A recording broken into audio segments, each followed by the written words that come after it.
Alright, I'm in a parking garage in downtown Salt Lake, and I found one of my favorite cars of all time. It is a Mitsubishi 3000 GT VR-4. So this is a 1995 model. Sales started in like 1991, I think, for these. And they were updated twice. The early ones had pop-up headlights. You can see that this one does not have pop-up headlights. And then this one was like first facelift, and then if just for the 1999 model year, they facelifted them again, and they have a different front end and kind of different vents and a different rear end as well. So these were sold as the base, the SL, and the VR-4 models, and this is a VR-4, which is super cool. These things are pretty rare, as with most old Japanese sports cars. I say old, I really just mean 1990s bubble era Japanese sports cars. They're becoming more and more difficult to maintain. This is a twin turbo. So it's twin turbo, it's got all-wheel drive, and not this one, but the early ones had active aerodynamics. So they had like little slats under the bumper that would open up and close depending on your speed.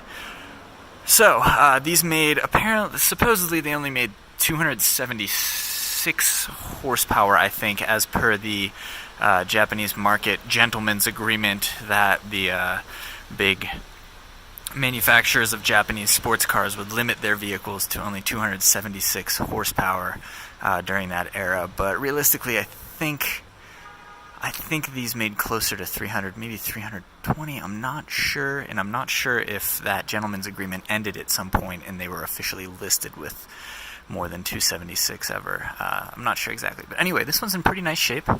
It's a little bit dirty, but you know, it's March in the mountains.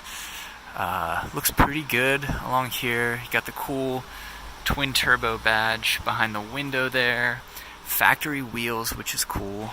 Move around to the back. So I think this might be your active aero right here. I'm not sure if this one has it. It's a 95. Someone can probably correct me, but it might just be kind of a funky spoiler, but it's a factory spoiler. Not sure if it's active aero. I don't think it is, but either way. Yeah, badges look good. You got the VR-4 right there. That's what I always look for when I see one of these. 4 exhaust tips, which is cool. Looks like the owner might be a police officer. 6-speed manual. Other side's pretty much the same as the other side, but twin turbo again. You can see inside there. And then up front, got the front license plate, unfortunately. But yeah, super rare gem here in this parking garage in downtown Salt Lake.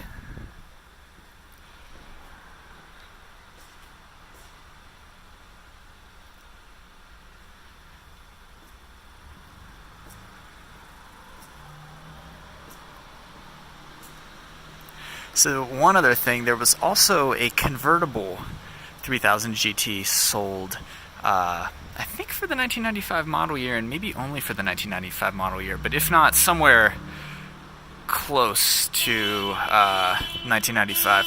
Anyway, it was built by ASC, so it wasn't actually built by Mitsubishi, it was built by ASC, which is otherwise known as the American Sunroof Corporation, I think. And yeah, it was a folding hardtop. It added a ton of weight because it was a super primitive design. It was a primitive 2-piece design. So I think like this piece and then a rear area would separate and fold back into the rear deck lid. So it was kind of ugly. The roof line was more or less ruined. It didn't really look like this one.